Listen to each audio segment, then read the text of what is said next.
بسم اللہ الرحمن الرحیم۔ حضرت ابو الحسن رحمۃ اللہ تعالی علیہ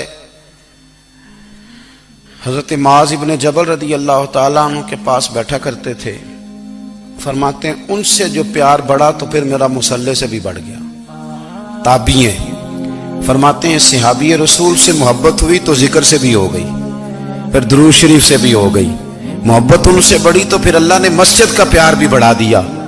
آپ فرماتے ہیں کہ میری ہر وقت طبیعت چاہتی تھی کہ بس اللہ اللہ کروں، بس اللہ اللہ کروں، بس نہ میں ذرا تھوڑی جان چھڑاؤں لوگوں سے، کو 10 منٹ ملے تو میں کچھ 4 نفل پڑھ لوں، میں تھوڑا سا نہ بچوں لوگوں سے، اور مجھے تسبیح ملے تو میں نہ کچھ 400-500 دفعہ استغفار پڑھوں، سبحان اللہ الحمدللہ اللہ اکبر لا حول ولا قوت الا باللہ، میں نہ تسبیحات پڑھوں۔ فرماتے ہیں کہ بچے تھے گھر میں 6-7، غربت تھی، کام ملتا کوئی نہیں تھا، اور میں کام چور نہیں تھا، کام ڈھونڈتا تھا، پر اللہ کی قدرت کے کام نہیں ملتا تھا۔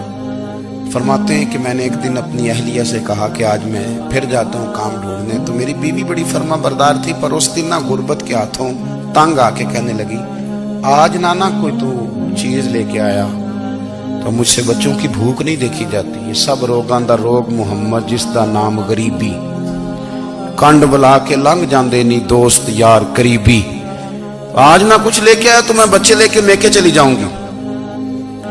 شیخ فرماتے ہیں کہ میں بڑا پریشان گھر سے نکلا، پر میں نے صبح سے لے کے زور تک کام ڈھونڈا، کام ملا کوئی نہیں، تو میرے دل میں خیال آیا چلو کام نہیں ملتا تو اللہ اللہ تو کرے نا، چلو بندوں کی مزدوری نہیں ملتی تو رب کریم کی عبادت ہی کرتے ہیں۔ فرماتے ہیں کہ میں نے نا فرات کے پانی سے وضو کیا، نہر کے، شدید دھوپ تھی، ساتھ ریت تھی اور ریت تپ رہی تھی، میں نے اپنا رومال وہیں مصلی کے طور پر بچھا لیا، اور فرماتے ہیں کہ زور سے لے کر عصر تک نماز پڑھی، دھوپ بھی پورے زور پہ، پر میرے سجدے کا ذوق بھی پورے زور پہ۔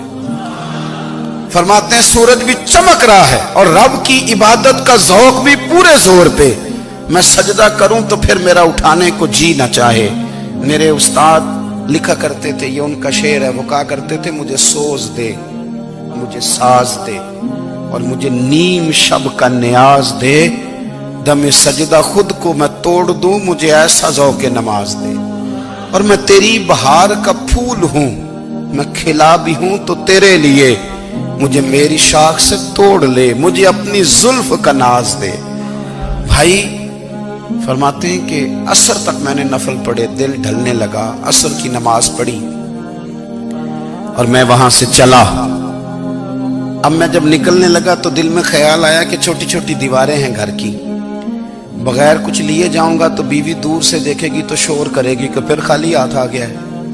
کہتے میں نے اپنے اسی رومال میں جس میں میں نے نماز پڑھی تھی نا، رومال میں کی آخی دے پنجابی جسافہ، کہتے ہیں اسی میں نا میں نے کچھ ریت بھر لی کہ وہ دور سے دیکھے گی تو سمجھے گی کچھ لے کے آیا ہے، چلو جا کے اسے بتا دوں گا کہ آج پھر مزدوری نہیں ملی۔ کہتے ہیں وہ ریت لے کر جب میں گھر میں گیا تو پہلے بیوی دروازے پہ کھڑی ہوتی تھی، پوچھتی تھی خالی ہاتھ آ گئے ہو؟ آج میں نے دیکھا تو ہے ہی کوئی نہیں۔ فرماتے ہیں میں اندر داخل ہوا، سلام لیے، کونے میں میں نے وہ رومال رکھ دیا اور میں نے آواز دی کہ بھلی مانس کہاں ہو؟ تو وہ کہنے لگی آپ منہ ہاتھ دھو لیں، میں روٹی لے کے آئی۔ میں نے کہا روٹی کہاں سے آ گئی؟ یہاں تو کئی دنوں کے فاقے، تو کئی دنوں کی غربت ہے، یہاں تو اس گھر میں تو فقیری ہے۔